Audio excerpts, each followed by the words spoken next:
Hello, Archie Dunlop here with Talking Astrology with Archie. And in this video, I'm going to be looking at the weekend of August the 9th and 10th, 2025. One of the things going on over the weekend is a full moon. And I want to look at this full moon in some detail. And, we have to remember with this full moon, it's just part of a very busy astrological situation. We've got Mars opposition Saturn, we've got Mars opposition Neptune, and we just had Sun sesquiquadrate Saturn, and then on Monday we've got Mercury stationary direct. So it's all happening. But before I look at the full moon in detail, I want to consider the astrology and the I Ching for the weekend in general. So here is the chart for the weekend set for New York, and I've set this chart for sort of midnight on Sunday, sort of midnight on the 10th. So here's the chart. You can see that the moon is in very late Aquarius at midnight, beginning of Sunday. So through Saturday, moon continues moving through Aquarius. Of course, in Aquarius, it becomes full. You've got the moon in Aquarius, opposition the sun in Leo. And then eventually it moves into Pisces. So the moon moves into Pisces at 7:50 a.m. London time. So, if you're in the Americas, then sort of very early on Sunday morning, or even late on Saturday, the moon makes this sign change. If you're in Australia or New Zealand, then the moon won't move into Pisces until Sunday evening. So there is a bit of a change. Moon moving from Aquarius to Pisces, the moon moving from a Saturn-ruled sign to a Jupiter-ruled sign. And additionally, when the moon moves into Pisces, it is straight away in mutual reception to Jupiter. Moon in Pisces, moon is in Jupiter's sign. Jupiter likewise is in Cancer, which is a moon sign. So there's a fortunate relationship between the moon and Jupiter. So for some of us, things might become easier on Sunday, but we do have some sort of heavy duty aspects. I've already talked about the full moon briefly, and of course I'll be talking about that in greater detail later in the video. But we having the moon in Aquarius, opposition sun in Leo, that can be a dramatic changeover, and it can be a time of truth where we start to see things for what they really are. And additionally, Mars opposition Saturn, Mars opposition Neptune. I talked about Mars opposition Saturn in my last video, my video for Friday. That Mars opposition Saturn, its influence continues into the weekend. And there's a Mars opposition Neptune. Mars opposition Saturn is not a great aspect. It can be very frustrating. And when you throw Neptune in, Mars opposition Neptune, you can get into all sorts of difficulties with Mars opposition Neptune. You might not know fully what you're doing, what you're getting into, and things might be confusing with Mars opposition Neptune. Some people might use force in an inappropriate way because they don't understand what they're dealing with. So we have to be very careful about how we assert ourselves. And additionally, we've got Mars trine Pluto, so that takes place on Sunday. So Mars trine Pluto is it's all part of this grand trine we've got at the moment, this grand trine in air signs. So the Mars has been trine Uranus.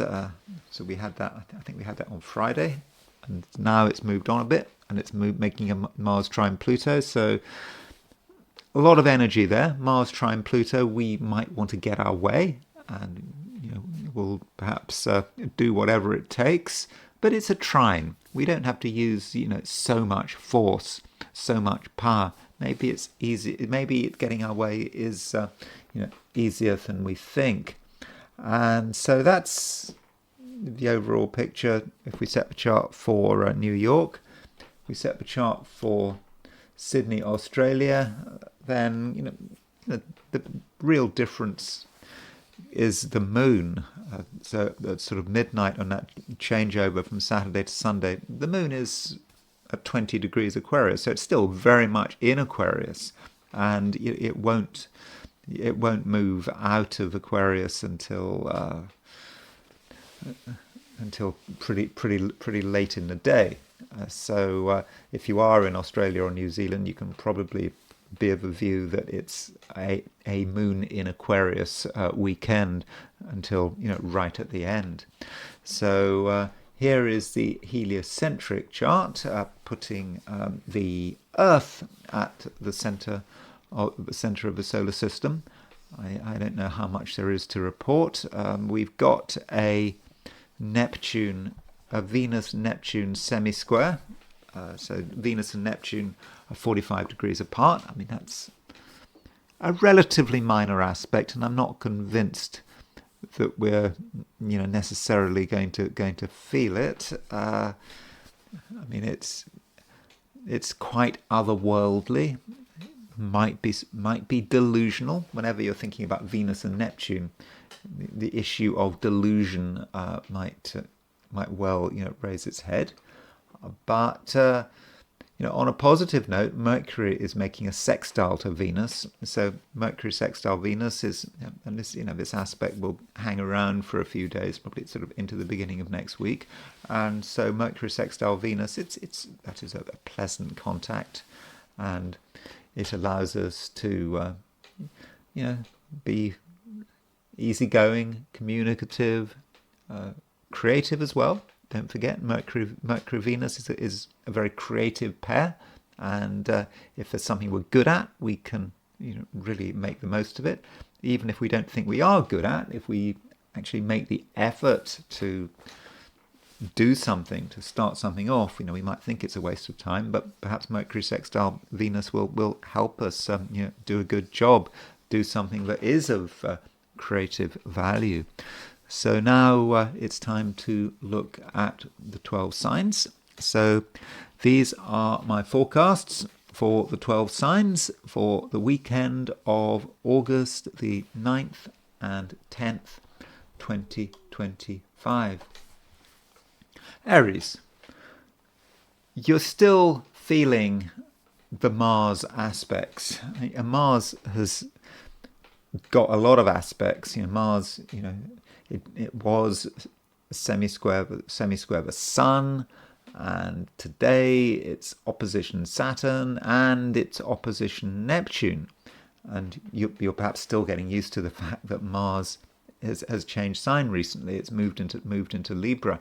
And so with these Mars opposition Saturn, Mars opposition Neptune, there may be times during the day, during the weekend, where you don't necessarily feel that you have a huge amount of power. You try to do something, you really put a lot of effort into it, and you think you've sorted everything out, that you've done all the preparations, but still things could go wrong. It's just never quite good enough, and it might be that you feel that you're not getting enough support from other people, or that other people aren't there for you, or that they're behaving in a way that isn't really very helpful. Yeah, other people can create problems, and what do you do about it? You do have to make some attempt to understand other people. That's not just about this weekend. Remember, Mars is moving through Libra. It stays in Libra until September the 22nd. And so with Mars moving through Libra, you have to be more aware of what other people are thinking, what their motivations are, what their concerns are, and it does help to listen and do consider the possibility that you yourself might be making things more complicated. Now, you might regard yourself as being a fairly sort of simple, straightforward person, but at the moment there may be mixed signals. You're you mean one thing and you say something else, and the words don't come out properly. Or, I mean, just for the weekend, maybe. I mean, it's not a lasting problem, and no one quite knows what's going on, and they might make assumptions about what you want or what you're thinking, and then those assumptions might be wrong. And maybe matters aren't helped by the fact that Mercury is still retrograde. But don't worry, Mercury is about to go direct, and so when Mercury goes direct, I think that's on Monday. Things are going to be easier. It's going to be easier to say what's on your mind in such a way that people understand. And we do have a sign change. So on Saturday, the moon is moving through Aquarius. Sunday, it starts moving into Pisces. And when the moon moves into Pisces, it might be a time when you want to just pause. There's nothing that you necessarily have to do, and in a social sense, the activity may start to calm down. You'll still have things to say, and you'll still be very aware of your power. Mars is trine Pluto, but when you think about this Mars trine Pluto, there are many ways of showing your power, and that doesn't mean that you always have to be out in the open, and it could be the case that you have to be more subtle. You don't have to be here, there, and everywhere, and additionally, if you're dealing with other people and you want to be in control, you want to be assertive, then you have to make a special effort to understand them, as I've already said, and that does take time. So as the weekend progresses, it just might be a good idea if you were to slow down. It might make things easier, not just for yourself, but for everyone else. And finally, I should point out that there is a full moon. The full moon is, arguably, the big event of the weekend. And with the full moon, I think that there is, further justification here for keeping a distance from other people, because not everyone is supportive of your creativity and the things that you want to do, the things that are important to you. And if you spend too much time worrying about what other people are doing, and I'm not necessarily talking about people that are necessarily close to you, but if for example you were spending a lot of time socializing, in trying to keep things going socially, against the odds, it would be an increasingly futile exercise, and it might just take a lot of your energy, and it wouldn't achieve very much, and you might be forgetting what it's all about, what you're all about. And if you want to do something of lasting value, you might have to do it on your own. Taurus, this weekend we have the moon moving through Aquarius. On Saturday, the moon is moving through Aquarius, and so with the moon moving through Aquarius, there may be things that you want to do on Saturday, things you want to finish, and you may not want to be disturbed, but it's going to be hard work.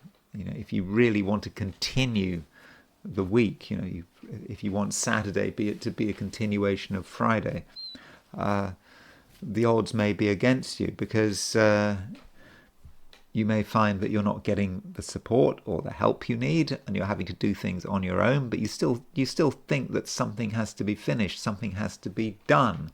And perhaps this becomes clear at the time of the full moon, because on Saturday, we do have a full moon, and this full moon makes you perhaps aware of something.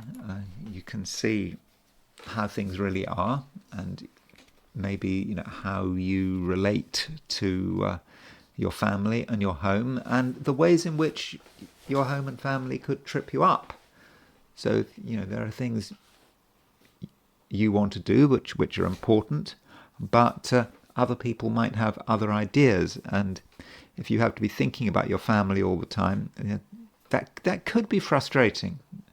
I mean, I do know that family do matter, and maybe it's just all about making your position clear, and that hasn't always been easy because Mercury has been Mercury is has been retrograde over the last 3 weeks, but fortunately Mercury is about to change direction, and so on Monday Mercury goes direct, and that should mean that things do start to become a lot easier. And so keep an open mind. I mean, that does matter, and don't feel that you have to pander to anyone's demands. Especially on Saturday. I think on Saturday you should try as hard as you can to be in control and to learn, because the full moon can tell you stuff. The full moon might tell you something about your family, about yourself, perhaps the homework relationship, and you might understand truth about something, regarding your home, or perhaps regarding your work, and how the two of them balance one another, if appropriate. I mean, maybe you're not working, maybe you're retired, maybe work isn't an issue, but it does depend.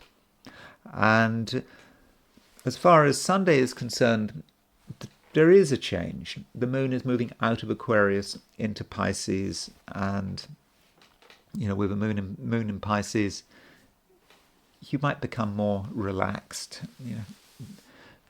easier to deal with, and so your inclination might be to be more sociable, and from a social perspective, things look okay, but don't be surprised if something happens that you weren't necessarily expecting. The moon in Pisces does make a square to Uranus, so you might think that it's straightforward to talk to someone, meet someone, but maybe something will come up.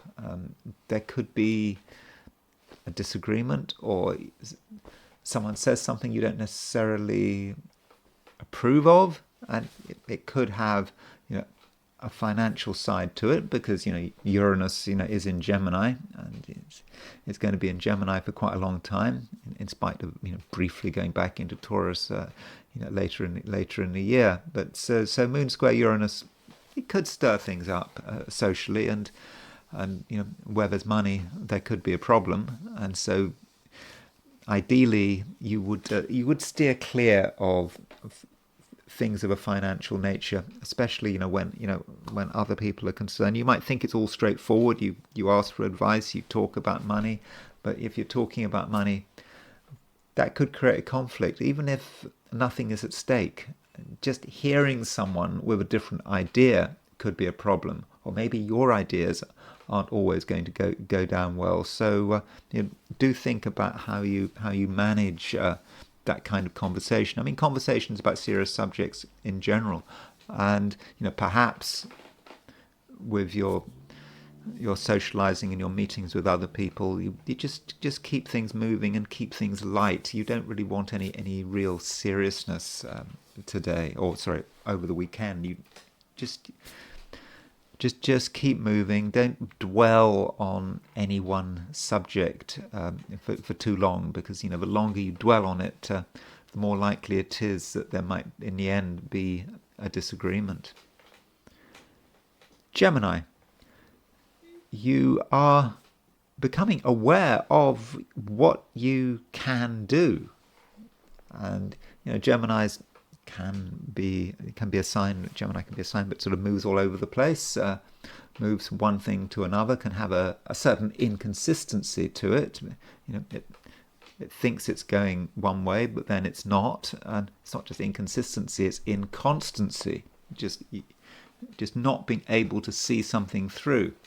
And that can be a shame, because Geminis can get involved in something that they are good at, and they stop before they have a chance to really see the benefits. And so, if you are good at something, do give it your best shot, and you take something that you have a talent at and you work on it, and there can be some kind of transformation, that things do start to move in a really very fortunate way. So Gemini, really give yourself a chance this weekend. Give yourself a chance to explore and discover new things, and also to discover new things about yourself, because there is a lot happening, and it's important to it's important to make the most of everything, especially now when you've got this grand trine in air signs. So Mars, Pluto, Uranus, they're still in grand trine. In aspect. They're still, you still got Uranus trine Mars. You've still got Uranus trine Pluto, and on Sunday we've got the exact Mars Pluto trine, and so things can move quickly, and you can be very inspired, and you can have all sorts of ideas about where you want to go and what you can do, and just don't underestimate yourself. This is a time when you can really appreciate your genius, and it's not just something vague, it's something very real. And then on Sunday the moon moves out of Aquarius into Pisces, and the moon moves into the same sign as the North Node, because you've got North Node has been in Pisces for some time.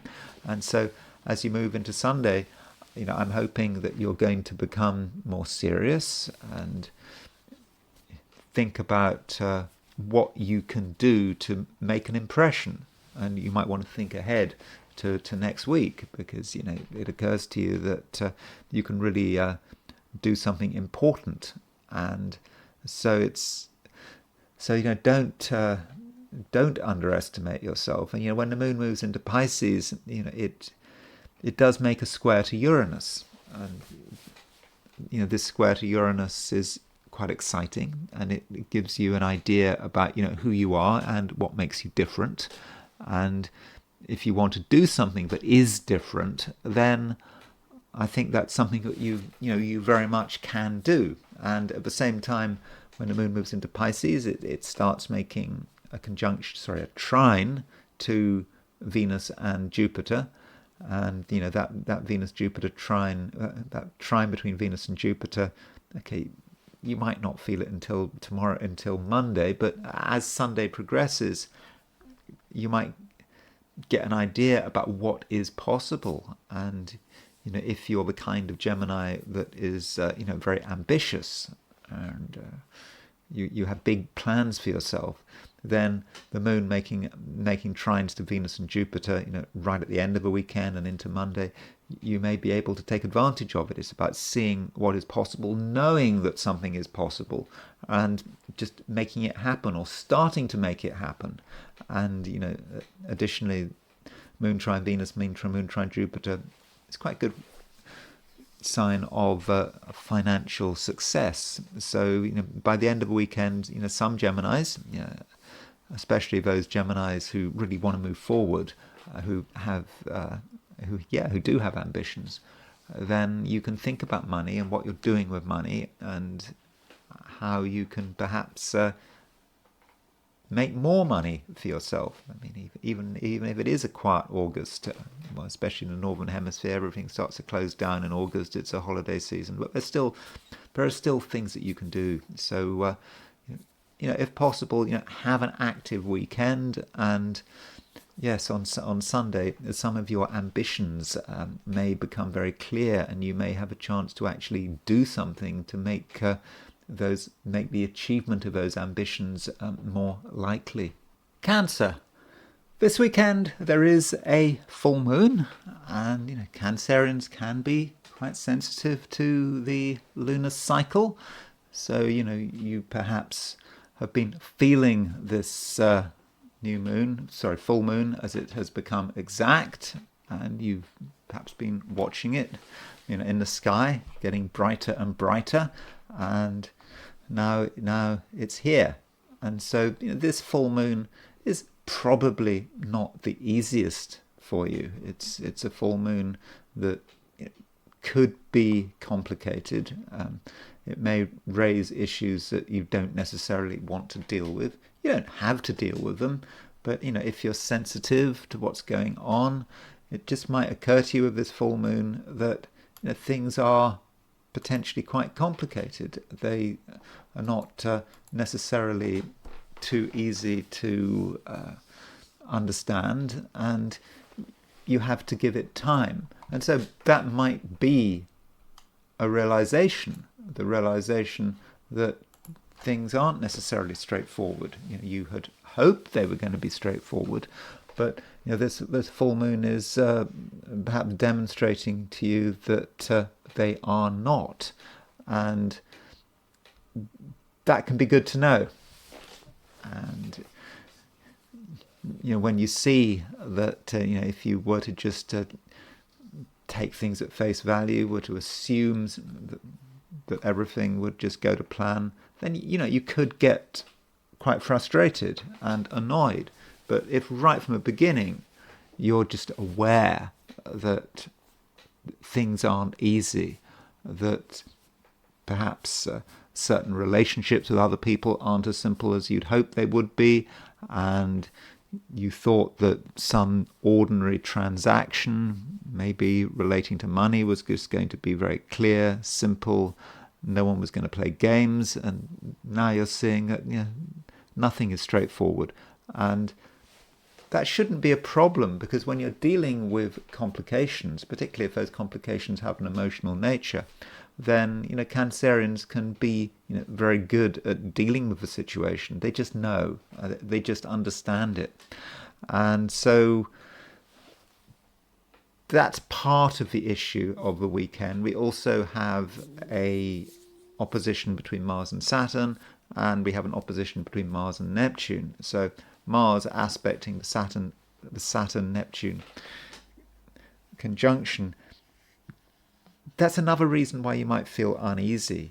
You're starting to change. Mars moving into Libra for Cancerians can be a time when you want to put a lot of energy into really quite basic issues, making sure that you're feeling safe and secure, and that you understand what is happening, and you don't want things to be happening behind the scenes, because that is just troubling. And then Mars making the opposition to Saturn and Neptune, it reminds you that the world isn't easy, and that there are pressures that you have to take into account that you don't really want to take into account at all. And so if you're involved with your family or with work, work and family are these two traditional concepts that are in conflict with one another. And so how do you manage that conflict? You've got two competing demands, and there may not be an easy resolution there. And so when the moon moves into Pisces, it could then be something of a relief. Moon moving into a water sign. You've already got Venus and Jupiter moving through Cancer, your sign. Then moon moves into a water sign.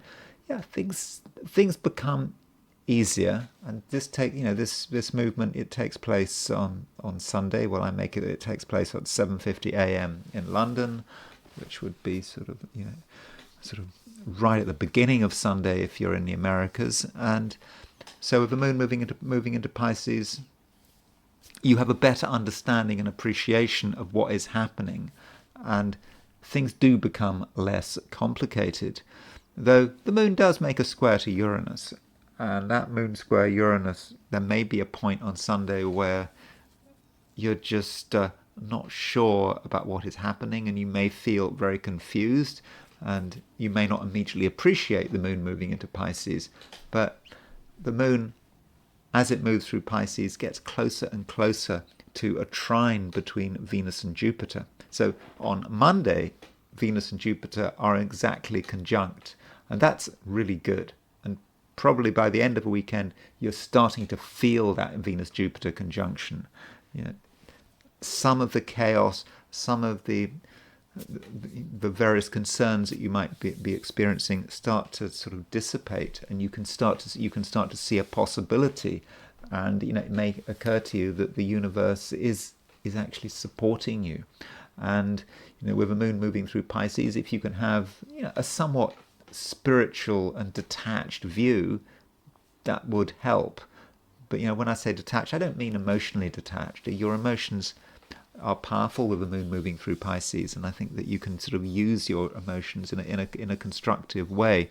So overall, Cancer, the weekend might have a difficult start, and I don't think that the full moon is going to be great. I think that could be destabilizing. But as you move into Sunday, and the later and later you move into Sunday, the better and better things get. And I do think Monday, by the way, could be a really good day, because we've got this Venus-Jupiter conjunction. But by the end of Sunday, things should be starting to fall into place, and you should be feeling a lot more confident about the future. Leo, we have a full moon in your sign. So we've got it's in Aquarius, it's in your opposite sign, but the sun is in Leo, the moon is in Aquarius. They're exactly 180 degrees apart, and this full moon could be quite informative. It's telling you stuff. It's telling you about the way things are, and it's giving you perhaps information about other people, and you may not have fully understood someone, and it's just been difficult to get clarity. But the clarity is now starting to form, and so you may be able to make up your mind about a person, or you'll see someone behaving in a way that will suddenly allow everything to click together. And so do look at relationships over the course of a weekend, because you do have a chance to get valuable information, and you might have an understanding about who can be trusted. And there is another way of looking at the full moon, and it's to say, well, the sun is in Leo, and so the sun is well placed in Leo, and you are able to really hold your own.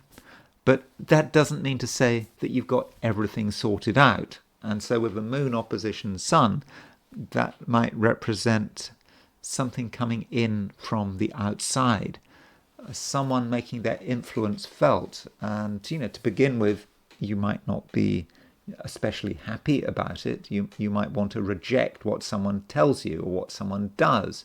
You see someone's behavior and you might not approve of it. You might rush to judgment, and that is not a good idea.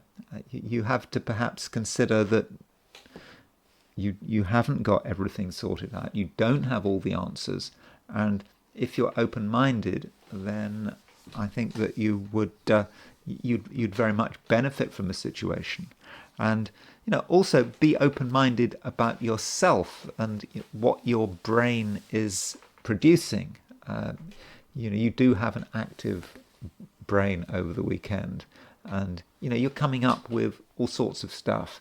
And if you have an idea, and I think you might have ideas over the weekend, then you're going to want to act on it straight away, and you're going to sort of rediscover your dynamism.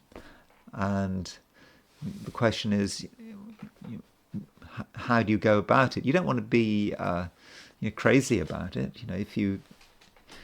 If something makes sense, you don't immediately have to do something. But on the other hand, it's better to do something than to do nothing. If you have an idea and you let the idea pass, and you just, or you may even regard an idea as being threatening.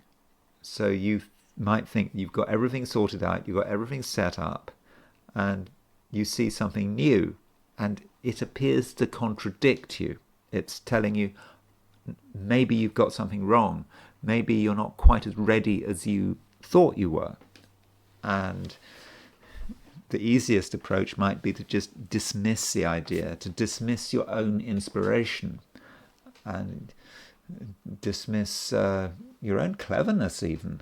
And that would be a shame. You can always benefit from something else, from new insights. And that is, of course, another way of looking at the full moon. The full moon can be about insights, not necessarily always about other people. It can be about other things. You can be challenged across the board. And if you find yourself being challenged, being given information that contradicts your original viewpoint, be ready to change. That can be something that's tough for Leos, but I do think that it would be really worthwhile.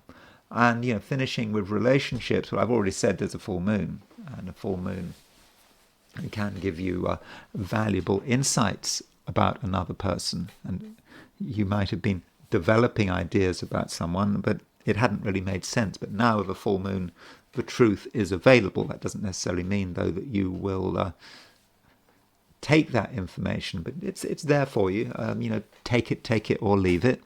And at the same time, with relationships, you have to consider other people and what people are experiencing. And Mars is opposition Saturn, Neptune is conjunct Saturn, and Mars is opposition Neptune as well. And those aspects could be quite undermining, not for you, but for another person. And some people are just annoyed and unsure of themselves, and they might say things that they don't necessarily mean. So if you are in a relationship and someone says something out of character that you might find upsetting or annoying, don't take it to heart. It may just be connected with Mars opposition Saturn. Some people can appear to be harsh, but you have to ask yourself, why do they appear to be harsh? And it may be just that they're frustrated about something, and maybe with this full moon you can get to understand what another person is experiencing. And if you can understand that, then you might be in a position to help or intervene, or show some sympathy. So that is another way in which the weekend could pan out. Virgo. At the moment, Virgo, there are no planets in Earth signs, unless you count the South Node. Okay, South Node is in Virgo, but there isn't much Earth around, and this situation has just sort of been creeping up on us, and now it's very clear. I think because we had Mars in Virgo, Mars in your own sign, until just a few days ago, and so that was definitely Earth. But now that Mars has gone into Libra, you may realize that it's just difficult to fully get what's going on. You want to be able to put a finger on it. You want to be able to really understand the nuts and bolts of the situation, and that might not be easy. So it's important that you don't panic, and that you accept that the usual guides, the usual evidence is simply not available, and perhaps you have to be more subtle. Realize that there are different ways of working, and it could be about using your secondary generator or your secondary powers. So your primary power, you might say, if you're a typical Virgo, would be your Earth. I mean, that's where you work best, all things being equal. Of course, in your overall horoscope, if one looks at all the planets in your chart, one will get a better idea about where the balance lies. But if we're just focusing on Virgo, whether it's your ascendant or your sun sign or your moon sign, it realizes that there aren't any planets in Earth signs, and so you have to perhaps use something else. Perhaps you have to find connections elsewhere and try to use your intuition. You might have your doubts about whether your intuition can work, but it can. And your intuition is, it's all about noticing things, and you notice a couple of things. It doesn't make much sense. You notice things which appear to be completely disconnected, but through your intuition you can perhaps make those connections, and the way to make those connections is to do it in your own quiet way, not to be crowded out by other people, other pressures, people telling you this, telling you that, and it all just becomes too much. Instead, you need to be able to make the connections yourself, and it's important that you're not told. If you're told the way things are, then there's a good chance that really isn't the case. And in many cases, other people are not to be trusted. People have their own way of looking at things, and if you were to follow their advice or to enter into their particular versions of reality, you might be led in a path that you just don't want to be going down. And because of the lack of Earth, you're perhaps more likely to go down that path because you're looking for something that appears to be concrete, but there is no concrete over the weekend. If you tread into the unknown, it could be quicksand. So that is that's something that you really do need to think about. Now, at some stage this weekend, the moon moves into Pisces, moves out of Aquarius into Pisces, and this movement has its benefits, particularly right at the end of a weekend and into Monday, when the moon doesn't just go into Pisces, but it makes trines to Venus and Jupiter. But your first impression of moon moving into Pisces could be disconcerting, because the moon, when it goes into Pisces, it makes a square to Uranus, and with that square, you might see something that you don't understand, or you're told something that is not just confusing, it could also be disturbing. And it's all about getting used to other people's behavior with moon moving into Pisces, because of course Pisces is your opposite sign, and so your first impressions of other people and how they occur to you may not be especially positive at the end of a weekend, because of that moon square Uranus. But just because someone does something surprising that you don't necessarily appreciate doesn't necessarily mean that you should rush to judgment, because the moon, having made a square to Uranus, it does make a trine to Venus and Jupiter, and in a relationship sense, moon trine Venus Jupiter is pretty fortunate. And by the end of a weekend and into Monday, you can really enjoy other people and other people's company.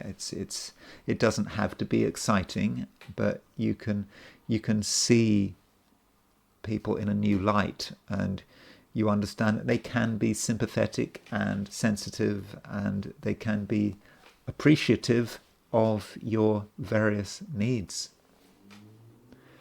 Libra, we still have a lot of action. In my video yesterday, I talked about Mars opposition Saturn, and how that Mars opposition Saturn might have an impact on you. And we still have Mars opposition Saturn. That is a feature of Saturday. Also on Saturday, we have got Mars opposition Neptune. So we've got Mars entering your sign, or it's already in your sign, and opposition Saturn and Neptune. And this could be about confusion. It could be about you just being worried about something, and contact with other people doesn't necessarily help, because Mars opposition Saturn, Mars opposition Neptune, it's across the relationship axis of your chart. If we take Libra Aries as the relationship axis, then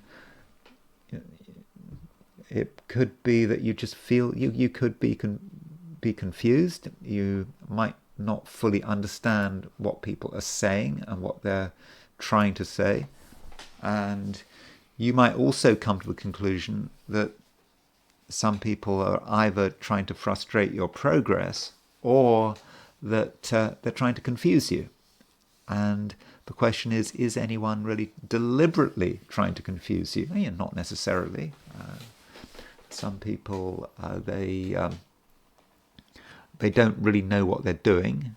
They're unsure of themselves, and you pick up on that uncertainty, and you become uncertain as well. And this does mean that you have to be wary of other people, not just in terms of relationships, but additionally in terms of everyone you meet in your life. And Saturday sees a full moon, and this full moon may highlight the influence that another person is having on you, or maybe it's another group of people, and perhaps you're trying too hard to make certain people happy. Even if it's not individual people, it may be about society as well.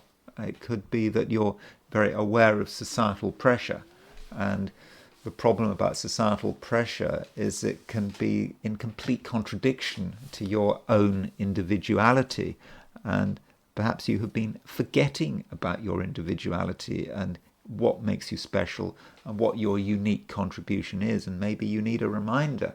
And that reminder is there because one thing going on over the weekend is that we have a grand trine in air signs. On Sunday we've got Mars trine Pluto, and we've just had Mars trine Uranus. So Mars, Uranus, and Pluto are all coming together, and so Mars in your sign trine Pluto means that despite your reservations and despite your concerns that you don't have enough power, that other people are confusing you, in spite of all that, you can discover things in yourself and discover your own ability to create real and favorable change. And if you don't like something with Mars trine Pluto, you can change it. And if you want to bring something new into your life with Mars trine Pluto, and if that new thing is really an essential part of who you are, then you can do it. And it doesn't require any conflict. It's a trine. It's just much easier than you realize. And at the end of a weekend, we have the moon moving into Pisces. So, okay, it might actually be late on Saturday if you're in California, but it won't be until Sunday evening if you're in New Zealand.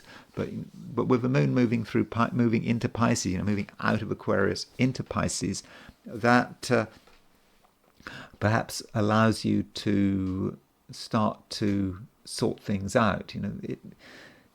It is a situation where things have been all over the place, and you've been trying to work things out and create some order. It hasn't always been easy, but with Moon in Pisces, I think you can do it. And the Moon, when it moves into Pisces, it starts to make a trine aspect to Venus and Jupiter. Now, Venus and Jupiter are about to make a conjunction. So Monday, that conjunction is exact. And that Venus-Jupiter conjunction, is great. It's in a high-profile part of your chart. It's in Cancer. Venus is your ruler. Venus is moving towards a conjunction to Jupiter. Jupiter's a planet of good luck, and so by the end of a weekend, you could be realizing that your situation isn't so bad. That good luck is swinging your way, and in order to make the most of everything, just get things together, prepare yourself. If something is obscuring your view, then just remove it.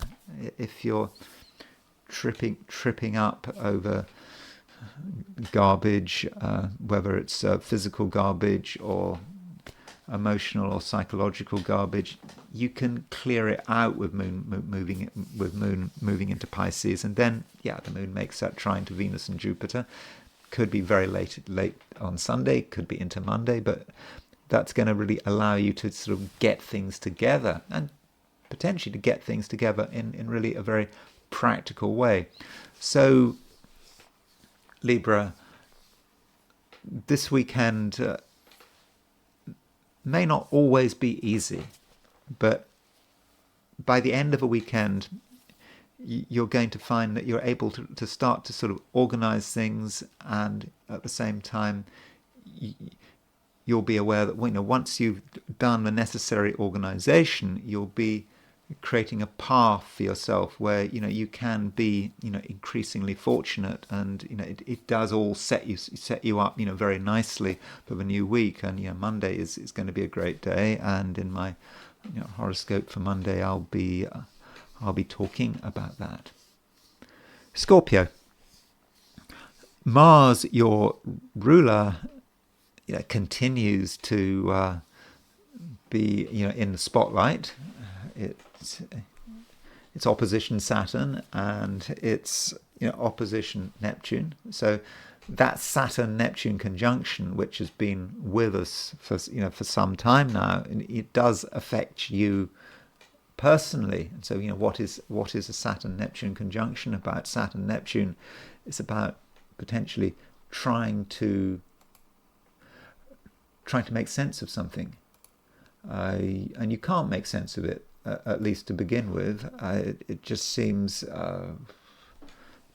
really difficult, really confusing, and you're trying to create something. You're trying to create something that really is concrete, but you can't because there's just too much in your way, and that might be your basic approach, and to feel that it's all too much.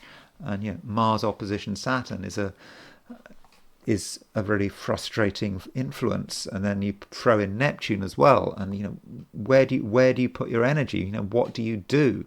And I think that it's important not to take things too seriously. Just because you're not making much progress over the weekend, or it appears that you're not making progress, doesn't mean that it's the end of the world. And things can change very quickly, and especially on Saturday, we've got a full moon as well, and that full moon matters. And the full moon may make you think again about some of the things you've been planning on doing, because the sun is in Leo, it's in the middle of Leo, and from a Scorpio viewpoint, that can be about your ambitions, how you perceive your success, and what kind of impression you're making, and that's all well and good, but then the sun is perhaps challenged by the moon, and the sun is in a stronger position from the moon. And Scorpio, you could just decide to ignore the full moon, just ignore the distractions that full moon represents. But those distractions, well, they could relate to the past. The past is sort of weighing in on you. It could be weighing in on you, and you're perhaps wondering about how you deal with the past and people from the past. And you might want to just cut yourself off and just plow on, Sun in Leo, that is an option, but it won't feel entirely satisfactory. So this full moon is perhaps encouraging you to just take a step back and to consider how the past relates to the future. You also should have another look at the people and places that are important to you, especially your home and family. Your home and family could represent a pressure which on the surface could undermine some of your ambitions. Because if you're having to worry about what's going on at home, what your family are doing, that's going to sort of weaken your overall impact, or at least that's how it appears. But the reality of this this full moon is that you have to deal with with the foundations. When you're thinking about a tall building, the taller the building, the deeper the foundations have to go. I think that's right. I mean, not that I know anything about architecture, but perhaps that's what you should be thinking about with this full moon. Going in two directions. You go in the one direction, which is about everything you want to achieve, and as you do that, you're creating for yourself the foundations, and in the end, those could be the foundations of your success, however you perceive of success. So the full moon at first looks like being a bit of a problem, but if you manage this full moon, I think it can work in your favor. And another thing, that on Sunday, moon moves into Pisces, and moon moving into Pisces, it starts to make a trine to Venus and Jupiter. And from a Scorpio angle, this is great. So you're a water sign, moon moves into Pisces, so you are supported. It's an emotional placement, the moon in Pisces, but it's a kind of emotion that you can handle. And then moon trine Venus, moon trine Jupiter. Well, moon trine Venus could say something about relationships and other people and being supported and perhaps even benefiting from another person. And do look at what's going on in other people's lives, particularly if those people matter to you, because Venus is making a conjunction to Jupiter, and if someone is on good form, or perhaps someone has some good news, or they're just feeling more positive than usual, then really work out what's going on, because if someone is feeling good about themselves and positive and optimistic, then they can pass the good vibes on to you. So that could be something that you're starting to realize over the weekend. And then on Monday the Venus Jupiter conjunction is exact, and I do think that's definitely good news. And you could say that the Venus-Jupiter conjunction is an antidote to the Mars-Saturn opposition. So the Mars-Saturn opposition, you have been feeling it, and it has been frustrating. Or maybe it's still frustrating, but that Venus-Jupiter conjunction in Cancer, in a water sign, could make you feel a whole lot better. Sagittarius. We have a split weekend. The weekend starts with the moon in Aquarius. It ends with the moon in Pisces. And so, with the moon in Aquarius, you're still trying to do things, say things. You have got a lot to say, or at least you thought you had a lot to say, and your ideas are coming sort of thick and fast. But there is a full moon on Saturday, and this full moon should be taken seriously. It could force you to reconsider. So Sagittarius, you might think that you've got everything sorted out, that everything is in place, and then something comes along which forces you to change your mind, or it should be forcing you to change your mind. And so, don't believe that you've got everything under control, that your ideas are fixed in stone, because they're not. And a bit of change might be very useful. And the full moon might also have implications for transport, how you move from one place to another. When we're talking about transport, it's worth bearing in mind that Mercury, the planet of communication, is still retrograde. It doesn't turn direct until Monday, so we've got a couple of days longer for Mercury to stay retrograde.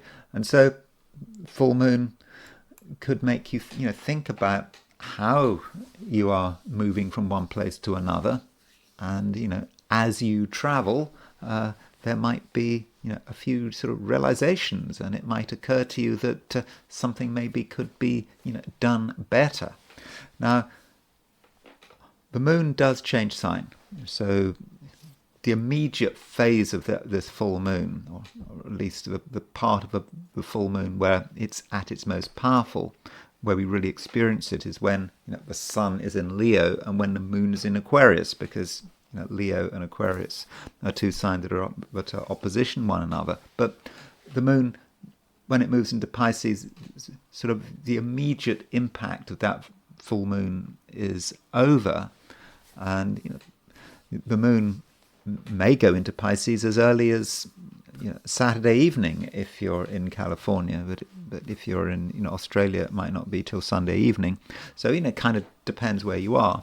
But with the moon moving into Pisces, perhaps things will slow down somewhat, and you'll realize that stability matters, that you don't have to be in lots of different places. Traveling, movement can be all very well, but it can just at a certain stage get to be rather tedious. And so the moon, when it moves into Pisces, it does make a square to Uranus, and so that square to Uranus at the end of a weekend might indicate a misunderstanding.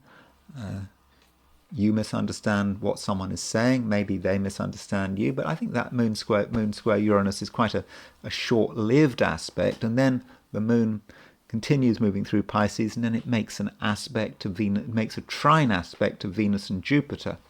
And you might not experience the full power of that Venus-Jupiter aspect until Monday, but don't forget, Venus and Jupiter are getting very close to one another, and on Monday Venus and Jupiter do make an exact conjunction, and that matters to you because Jupiter is your ruler, and Jupiter is a benefic. It's very well placed in Cancer, and because it's exalted in Cancer, and then Venus, another fortunate planet, is coming to a conjunction, and that does indicate that you can start getting lucky, and you can be lucky in strange ways. It's not necessarily about suddenly coming across a huge amount of money. Maybe it's left in the street, or you win the lottery. It's not really like that. It's more serious than that, but it can be a luck that is very real. And when I do your horoscope for Monday, and in a couple of days' time, I'll be looking at that Venus-Jupiter conjunction in detail, because I do think it is an important aspect. But you are now starting to feel, hopefully, its first impact. It might be pretty mild to begin with, and so as you move through Sunday, I'm hoping that you're going to really start picking up on it, and overall I think that things will start to improve for you, and things are going to become easier on Sunday. And in order to make the most of it all, just make sure that you're not moving around too much. Make sure you've got some sort of constancy in your life, that because if you've got loads of things planned on Sunday, you're all over the place, lots of activities, might seem fun, but you may be wasting the moment. The moment does require some thought and some contemplation, and you need to align with the universe, so that you can make the most of the luck that is represented by that Venus-Jupiter conjunction. Capricorn, there are still things going on. I talked about Mars opposition Saturn in my last video, and now Mars is opposition Neptune. Well, still Mars is opposition Saturn. In fact, Mars is making an opposition to the Saturn-Neptune conjunction. And it might then be a good idea to think about what that Saturn-Neptune conjunction is all about. Saturn and Neptune are both in Aries, both in an angular sign, and your sign is angular. And so that Saturn-Neptune can, for some Capricorns, be about uncertainty. You're not entirely sure what you're supposed to be doing, and Saturn and Neptune may say a lot about what went on long ago. I mean, Saturn and Neptune are in a very personal part of your horoscope, right at the bottom of your chart, and it can indicate what happened long ago, distant memories that could hold you back. I mean, we can all be held back by the past. We are defined by the past, and we often can dwell in the past. And it might sometimes seem most comfortable to just keep living in the past. It just feels more secure. But there is a challenge, and that challenge comes about from Mars moving into Libra. Mars in Libra, opposition Saturn and Neptune, and Mars represents a force which isn't particularly subtle, isn't particularly sympathetic. It's not going to just say, "Oh, okay, well, you've got things going on in the past. Well, things happened. I understand it was complicated. Well, you work it through in your own time." That's not what Mars is saying. Mars is saying, "Well, get it together, do something," and this is a challenge that you don't necessarily appreciate, but it is real. And challenge is a word I'm using quite a lot in this video for a lot of the signs, because there are challenging aspects going on, and we've got a full moon. And so what are you being pushed to do? Because I think there is something you are being pushed to do, and you don't want to do it. And Capricorn, you may be wise not to want to do it, or you could just be rooted to the spot, and maybe it's something you really should be doing. And so Capricorn, that's a situation that you have to work with. You have to work it through, and you do have to use your own judgment.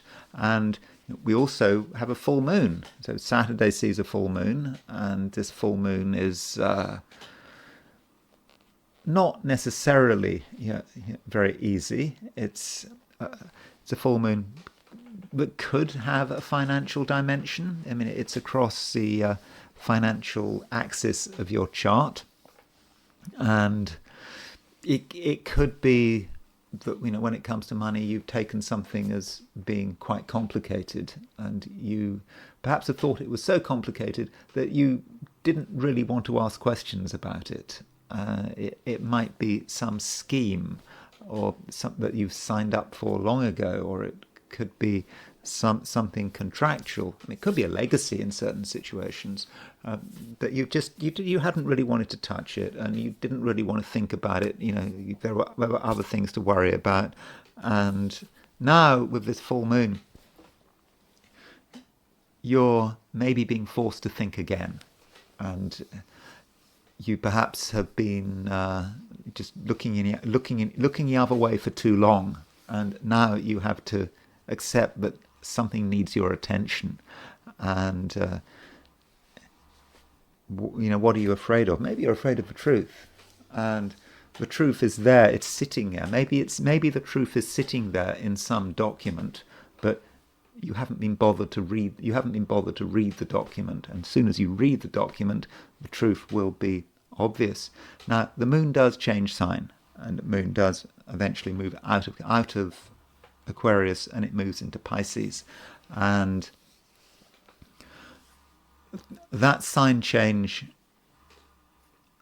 overall makes things easier, because the moon, when it moves into Pisces, it does start making a trine to Venus and Jupiter. And Venus and Jupiter, these two very fortunate planets that are in Cancer, your opposite sign.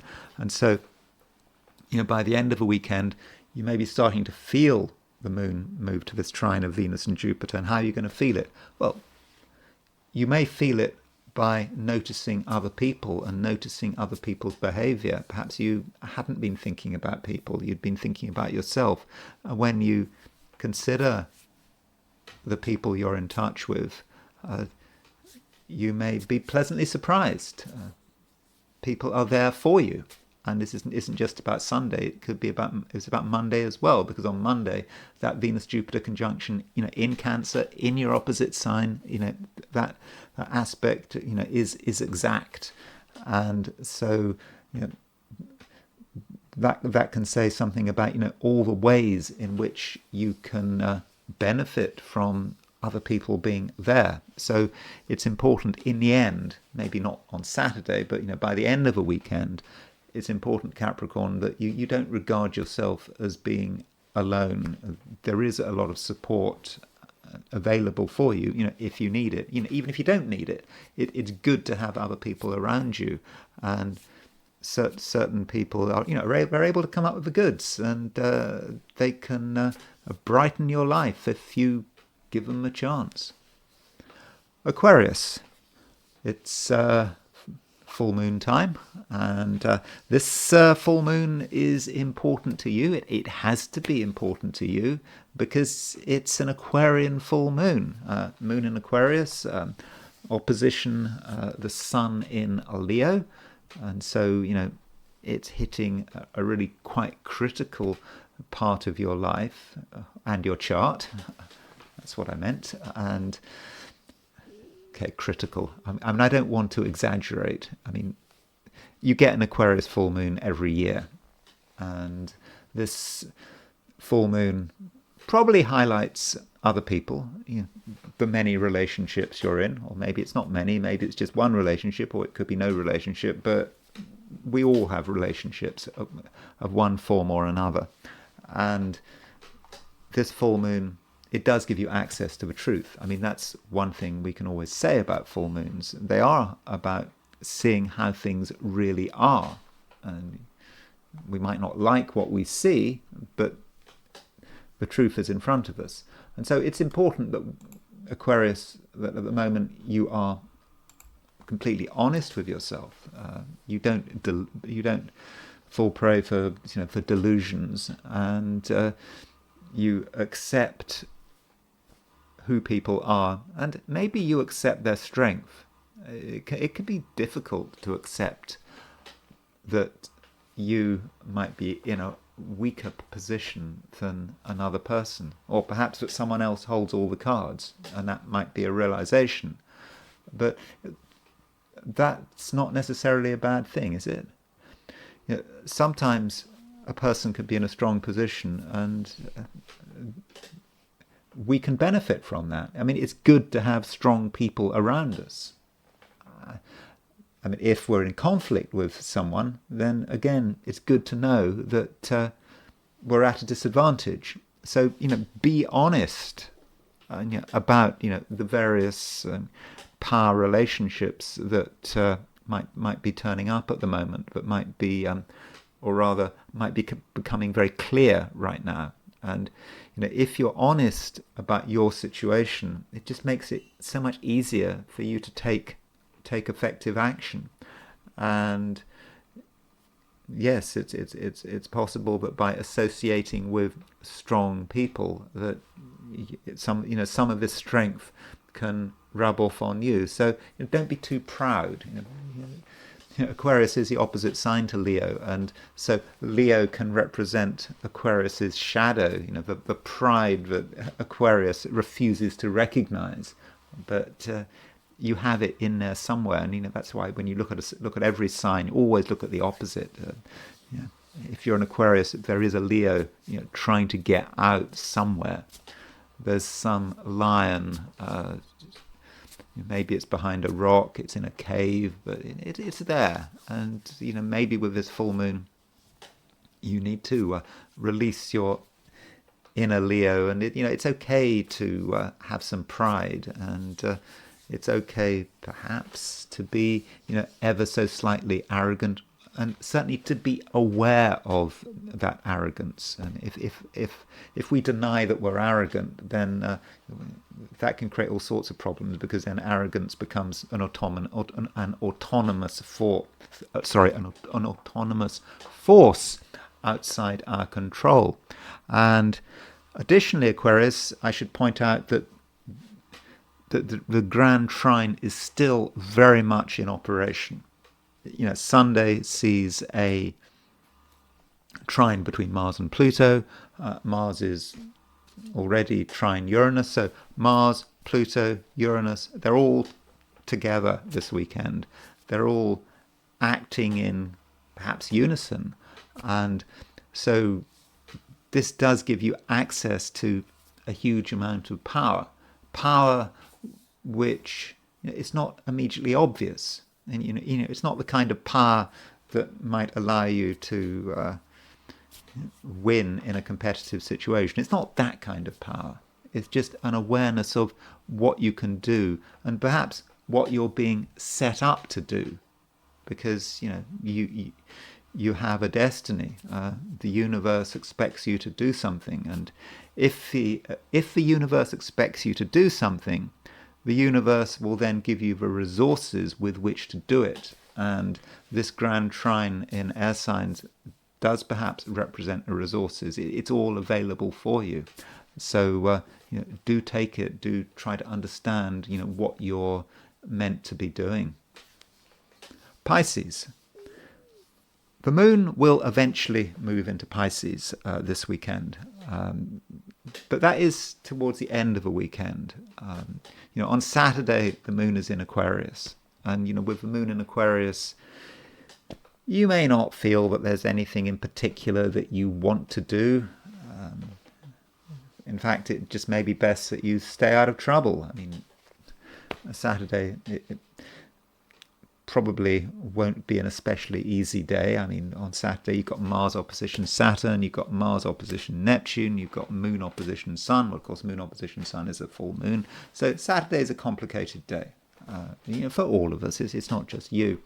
And so Pisces, maybe on Saturday, you should just watch, see what's going on, and maybe let other people take the strain, and don't commit yourself to anything. And don't commit yourself to anything, not just in a social sense, but also also financially.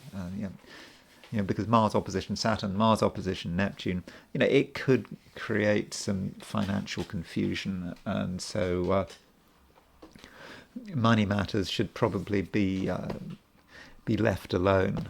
And you're maybe also not in great shape. You're not in a position to make clear judgments. Now, things do change as the moon moves into Pisces. I think obviously with the moon moving into Pisces, you're feeling better about yourself, and you're perhaps feeling more assertive, but you're still hesitant. The moon in Pisces, the first thing that happens when the moon moves into Pisces, it makes a square to Uranus.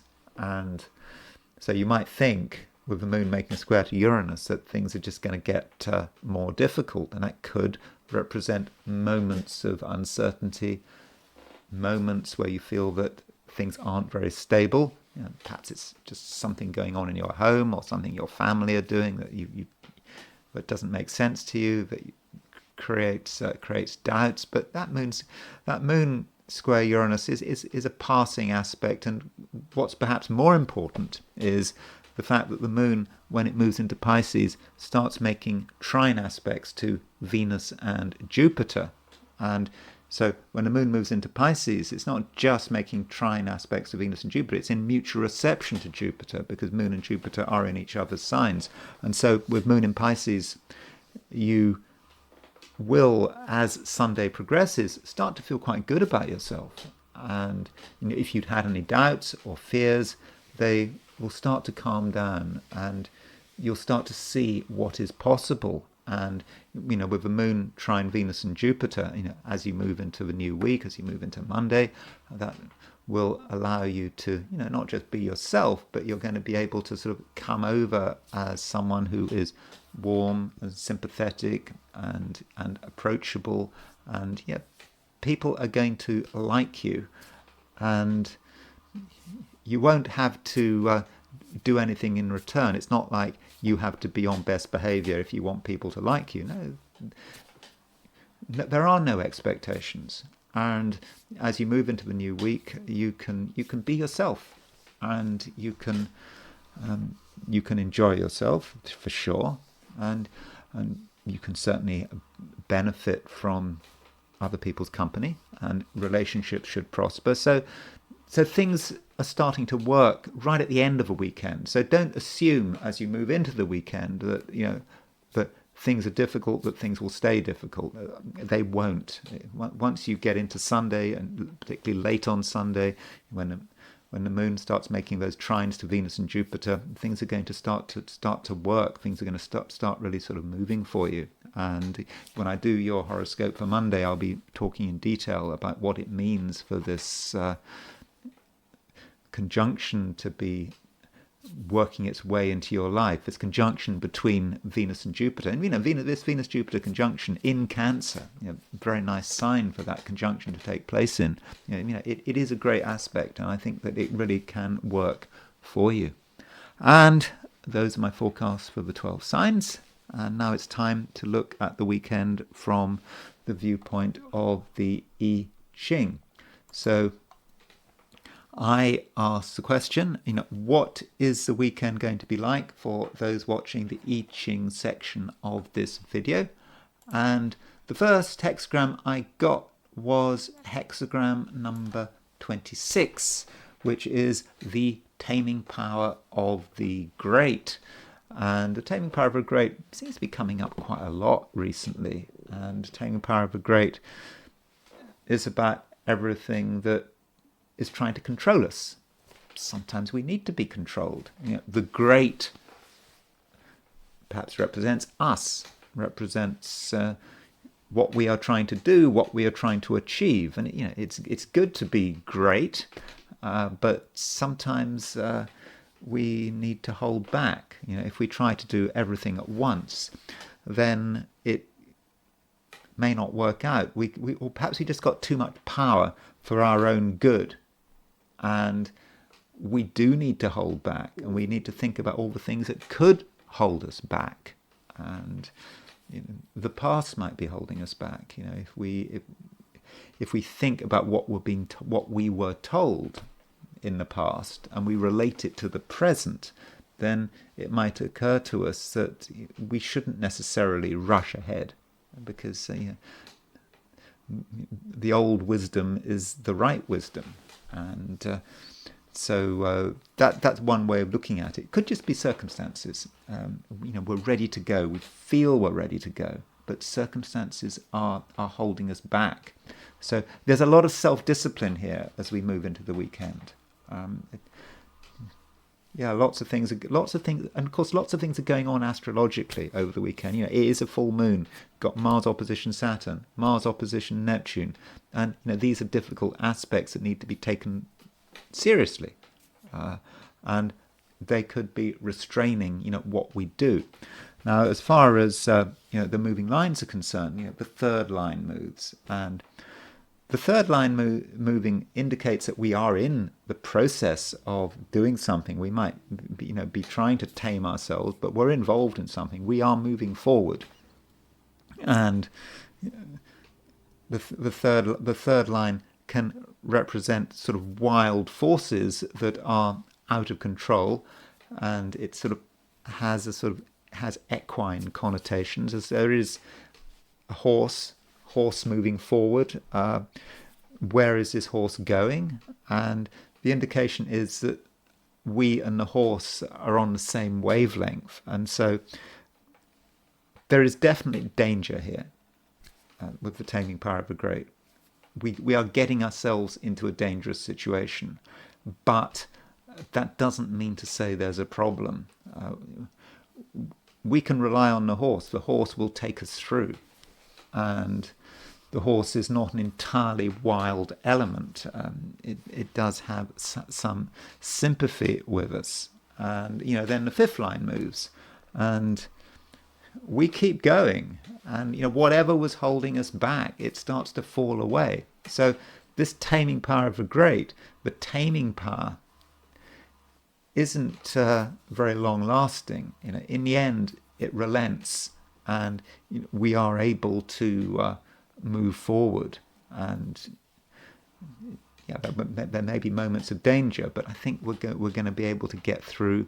We're going to make progress, and we can start to sort of develop a new situation, because the hexagram this moves to is hexagram number 19, which is approach. So there is this idea that we are approaching something, getting close to something. Now that may say something about a relationship, approaching someone. So after having gone through the drama of the previous hexagram, the taming power of the great, wild horse moving us forward, then we are getting close to something, maybe getting close to someone, and it's a situation where we do need to take advantage of it fairly quickly, because although it is approach, and although the I Ching tells us that approach is fortunate, it says that the 8th month brings misfortune. So what is the 8th month? Well, the 8th month, we're kind of almost there, because the 8th month is measured from the Chinese New Year. So you could say that the 8th month from the Chinese New Year. Chinese astrology is not really my thing, but if you count 8 months from a Chinese New Year, you're probably going to get to sort of late summer. And so sort of late summer is, we're almost, late summer in the Northern Hemisphere at least. Definitely not in the Southern Hemisphere. So the 8th month, as the Northern Hemisphere summer progresses, or it could be the winter if you're in the Southern Hemisphere, things might not be quite so easy. So if we see an advantage, if we see an opportunity, then we should take it. And as far as other people are concerned, it may be that someone is available for us right now, but they're not going to be available for us for too much longer. And if we do spend a long time with this other person, the 8th month will eventually arrive, and that's when when the misfortunes could start. So that means that there is definitely a shelf life to approach to whatever it is we're moving to. But let's not worry about that. The point is, this is a horoscope. This is an I Ching for the weekend, and there is a chance to get in touch with something or somebody that can be very helpful, and it could be the beginning of something else, which that might relate to the Venus-Jupiter conjunction on Monday, which I regard as being a very fortunate aspect. So let me now turn to the full moon. We do have a full moon this weekend, and I think that this full moon is it important? Is it the most incredibly important full moon of the year? Probably not, but it does have some interesting features.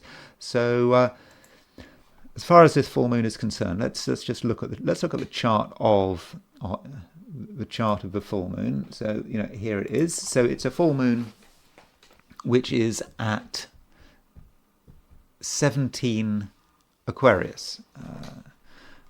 So 17 Moon at 17 Aquarius is opposition the Sun at 17 Leo. By definition, a full moon is going to be an opposition. So this full moon is reasonably close to the cardinal point, so or the solstice point. So there is going to be, if we look at Neptune, for example. So Neptune at the moment is at 1 degree 51 Aries. So this full moon is semi-square Neptune. It's also semi-square Saturn. So there is a Saturn-Neptune feel to this lunation, and that could make this full moon heavy. And it could help sort of bring into awareness the power of the Saturn-Neptune conjunction and everything it means, and all of the sort of uncertainty that it represents, and again, looking at the full moon, Sun in Leo opposition Moon in Aquarius. We've been used to the Sun in Leo. Sun in Leo is a very strong placement for the Sun. It is in control, and the Moon is trying to challenge it. And the question is, how successful is the Moon when it comes to challenging the Sun? It's a different approach, because the Sun in Leo, I'm great, I'm getting all this attention. But then Moon in Aquarius is saying, well, is that the right thing to be doing? Moon in Aquarius. Aquarius plays Leo. And at the same time, the Sun is being undermined potentially by Saturn and Neptune. And so with this full moon, we may start to be aware of the limitations of the situation, that things are more difficult than we'd realized. And when you're looking at a full moon chart, you've got to look at everything in the chart, because a full moon is a power point. It's like the equinoxes, it's like the solstice. That precise moment of the full moon is when things come down to earth. So everything in that chart matters, and this full moon is taking place at the same time as Mars being opposition Saturn, Mars being opposition Neptune. In fact, Mars is semi-square, it's sesquiquadrate the full moon. So this full moon is tied up with Mars, Saturn and Neptune, which really sort of emphasizes the point that it's not necessarily a very easy energy to deal with. And as far as the world is concerned, things could threaten to sort of come off the rails now. For example, we know that Trump is heralding his contacts with Putin, that he's going to have a meeting. This might help sort of resolve the war in Ukraine, and there's sort of optimism going on. But I think that this optimism is not particularly well founded, especially when we look at this full moon. And by the way, another thing about this full moon is that this full moon is taking place just before Mercury goes stationary direct. So Mercury goes stationary direct on the 11th at 8:29 a.m. London time on Monday the 11th. And so approximately 2 days after the full moon, we've got Mercury going stationary direct. So the energies are changing. And sometimes what happens, in my very subjective experience, but is it just something I've noticed? Maybe my noticing has been rather sort of limited and there's been selection bias. But when you do have a lunation and Mercury changing direction, at the same time, this can cause a bit of chaos with the markets. So today's Friday. What is going to be happening over the well, it's not Friday. I'm doing my forecast for the weekend. Although right now it's Friday morning Pacific time. But you've got a weekend, and then you've got Mercury changing direction, and this can cause chaos to the markets. I'm not saying anything is going to happen.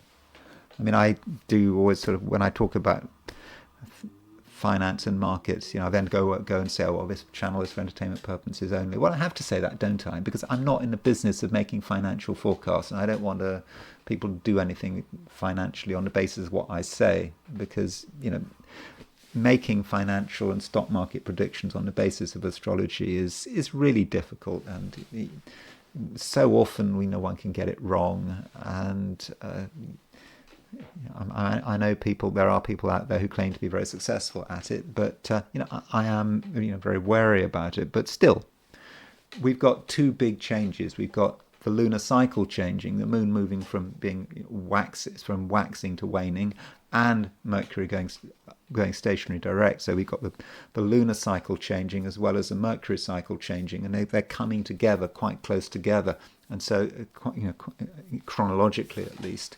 And so that's a way in which we need to look at this full moon. And as far as the dial is concerned, so if we set this up with the 90-degree dial, just to provide some perspective. So here is the full moon. So this is a 90-degree dial. So remember, 90-degree dial shows conjunctions, oppositions and squares as conjunctions. It shows semi-squares and sesquiquadrates as oppositions. So if we put the full moon on the dial, there you can really see that this full moon is opposition Mars, Saturn and Neptune. In other words, it's semi-square sesquiquadrate Mars, Saturn and Neptune. And that really does show how difficult this full moon really could be. And it's on the Mars-Saturn midpoint. Mars, Saturn, we've already got, we've got this Mars-Saturn opposition. So it could be a difficult weekend. And we should also remember that full moons are quite long lasting. They can last a fortnight. If it's an important full moon, they can last longer. But certainly over the next fortnight, as the power of this full moon, makes itself felt, things may not be easy. And I'm not convinced that August is going to be a great month, even though Donald Trump is sort of optimistic about what's happening in the Middle East, and he's optimistic about he's optimistic about everything, because he has to be, doesn't he? But I'm not sure if it's quite as good as it looks, on the surface. But does it look good on the surface anyway? I don't think it particularly does. Anyway, it does. But so those are a few remarks about the full moon, and we should consider a few places where the full moon might be especially powerful. The places that come to mind are there's Berlin. Here's the full moon set for Berlin, and set for Berlin we have 0 degrees Libra on the ascendant. So this full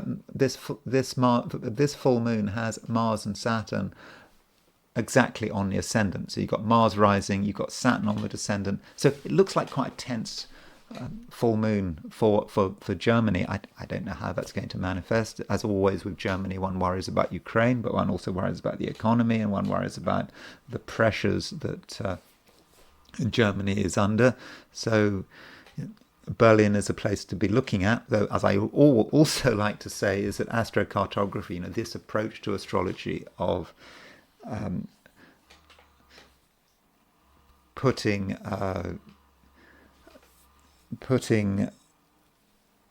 a chart, recasting a chart for different capital cities around the world. It can work very well, but sometimes it just doesn't work at all. Unfortunately, it's that kind of technique.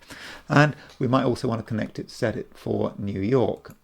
So here is the full moon set for New York, which is, of course, the financial capital of the world. And we've got 3 degrees midheaven. We've got 3 degrees Aries on the midheaven, and we've got a Saturn-Neptune conjunction on the midheaven. And one thing about this Saturn-Neptune conjunction, and opposition Mars. We should not forget that it does affect the USA's chart. So if we look at the USA's chart, just as a reminder, assuming that the United States really was born at 10 past 5 in the evening on July the 4th, 1776. The United States has 103 Libra on its midheaven, and therefore 103 Aries on its descendant. So the Mars opposition Saturn, Mars opposition Neptune is hitting the US in a big way. And I know what's happening over the weekend, probably nothing, but this full moon is also kind of making a semi-square sesquiquadrate to the US's ascendant midheaven axis. And so if we set it for New York, then we've got Neptune on the midheaven. Is that about the stock market, or is that just about America? I mean, we could just close in on sort of Washington DC. I mean, there won't be a great deal of difference between the chart for Washington DC and New York. So if we set the chart for Washington DC, we get we have 29 Pisces on the midheaven for Washington DC. So Saturn is still pretty close to the midheaven. Mars is pretty close to the IC. So that might be important. So Berlin, New York, Washington DC are three cities that could be affected by this full moon. And finally, I just want to look at a few people who might be impacted by the full moon. So let's start with Paul McCartney. So Paul McCartney has his moon at 17 degrees Leo, and so I think we've got a time chart for Paul McCartney. I make it he's born on 2 p.m. on June the 18th, 1942, and so the full moon at 17 Aquarius is opposition his moon. So I don't know what's going on in his life. He's just turned, how old is he now? He's just turned 83. Well, it's not that old. He hasn't even come to his Uranus return yet. Or has he? Oh, his Uranus return is... he's just coming up to his Uranus return. And so he's got the full moon.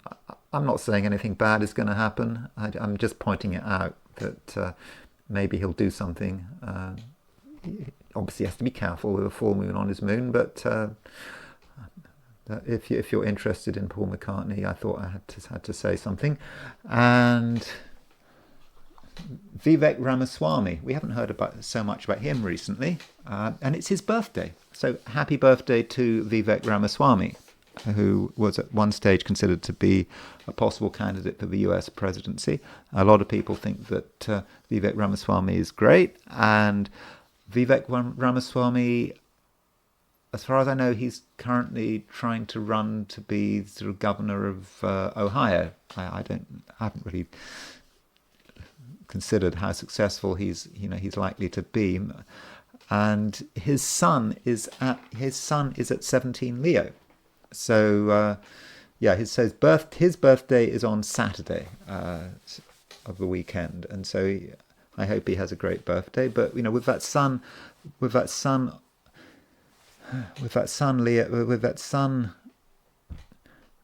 17 Leo, the full moon might make him realize something. Perhaps he'll realize that his campaign to be governor of Ohio isn't quite as good as isn't going quite as well as he thought it was. I mean, I assume he's still running with this campaign. And so that means also this weekend he has a solar return. So here is Vivek Ramaswamy's solar return for the year ahead. And it's quite a difficult solar return. I mean, he has got Mars rising, and he's got Saturn and Neptune on a descendant, and so Mars and Saturn and Neptune, they're making a square to the midheaven, and of course he's got the full moon in his solar return. So I'm thinking that Vivek Ramaswamy, for one reason or another, may not have a great year. And again, that may say something about his attempt to become governor of Ohio. Just at what I'm seeing, I'm thinking, it may be quite difficult. But I haven't really been following Ohio politics, and I'm not making any formal predictions about whether or not Vivek Ramaswamy will be successful in his bid for the governorship. And then there's the Federal Reserve and Jerome Powell. So Jerome Powell is chair of the Federal Reserve.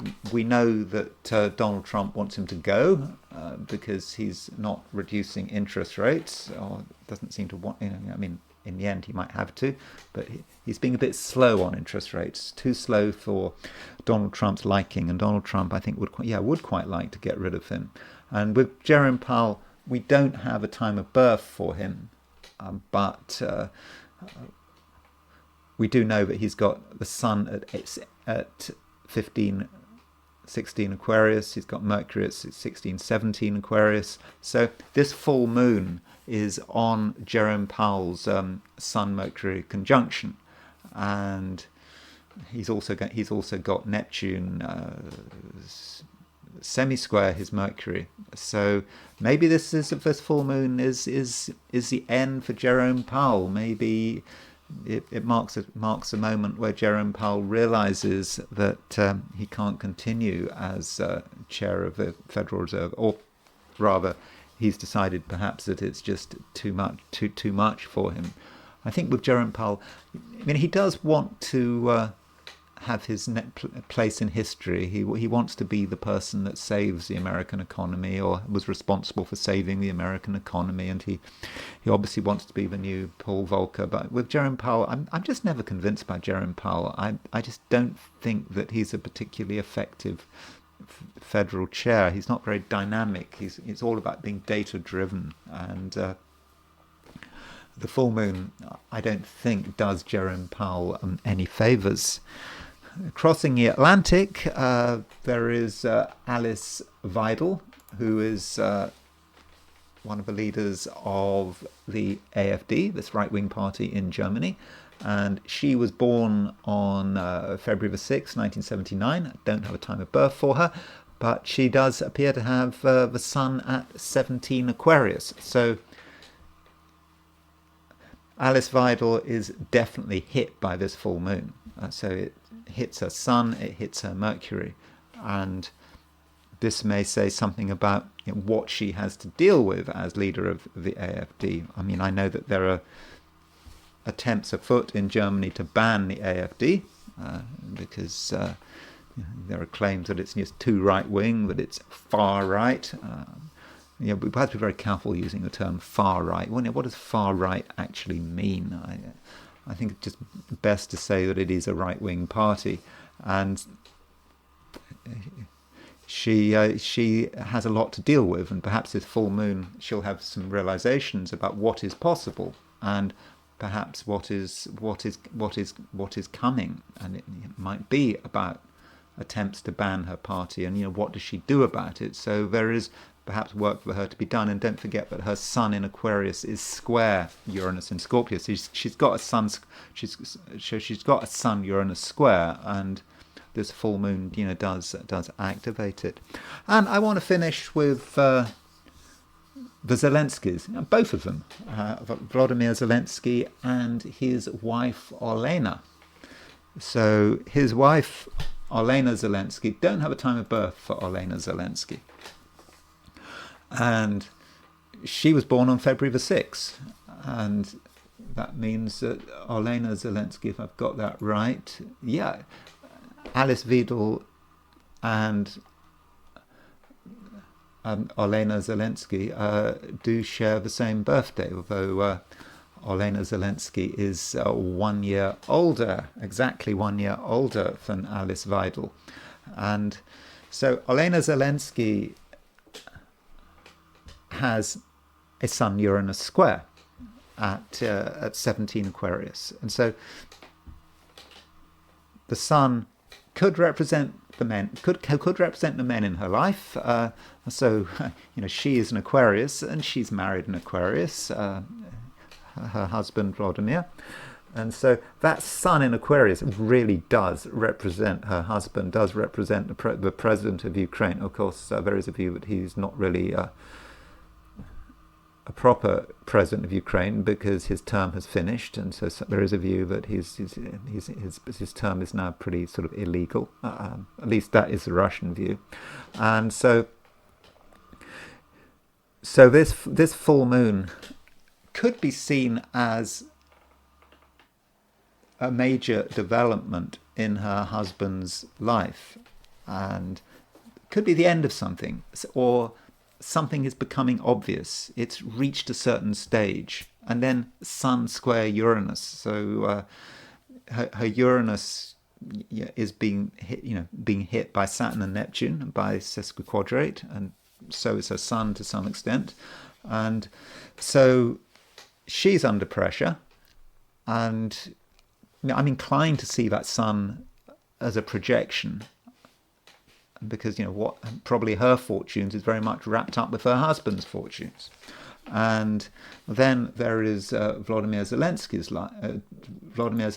chart. So notice that Vladimir Zelensky has his moon at 1743 Leo. I mean, that is great synastry. His moon, because we do have a time of birth for Vladimir Zelensky, is exactly conjunct his wife's Sun. So there's a real connection there between him and his wife. So Vladimir Zelensky got the moon at 1743 Leo. This full moon is hitting his Leo moon. It's Aquarius is opposition the moon. The moon may represent the public, and this could be about the public turning against him. They're already turning against him. I believe that his polling has really plummeted at the moment. With this sort of scandal about these anti-corruption organisations which were set up, and he wanted to rein them in, and this wasn't popular, and there have been demonstrations on the street, and there is a view that these demonstrations on the street, they're not pro-Russian demonstrations, they're kind of pro-European demonstrations. So there are these different groupings in Ukraine. I mean, you've got the hardline nationalists who just want to just go, who are, many of them sort of benefiting from the war, and they're sort of perhaps to see Zelensky as their figurehead. But then you've got others who they're sort of pro-European. They just want Ukraine to be part of Europe, and they're the ones on the street. And so this full moon on his moon maybe is a realization that he is losing the people, that he is sort of losing popularity in a major way. And could it be the end? Well, Zelensky is so stubborn, and he's got so many planets in fixed signs. He can deal with anything. It would appear. But Zelensky is the kind of person that he doesn't bend. He just is the end. In the end, he'll probably break. In the end, but is this going to be the break? I mean, who knows? He's just gone through so much, and he still holds on to power.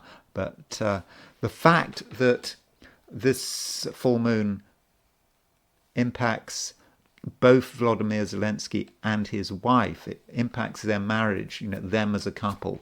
And so, what happens to one affects the other. And you could say that what's happening to Vladimir Zelensky is showing up in his wife's chart. So this full moon for Ukraine and for its president could be quite important.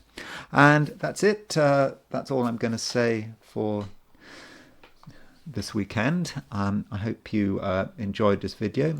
If you did enjoy this video, I'd be very grateful if you were to like it. If you're not subscribed, I'd be super grateful if you were to subscribe. If you want to buy me a coffee, there's a link in the description, and I will talk to you again very soon.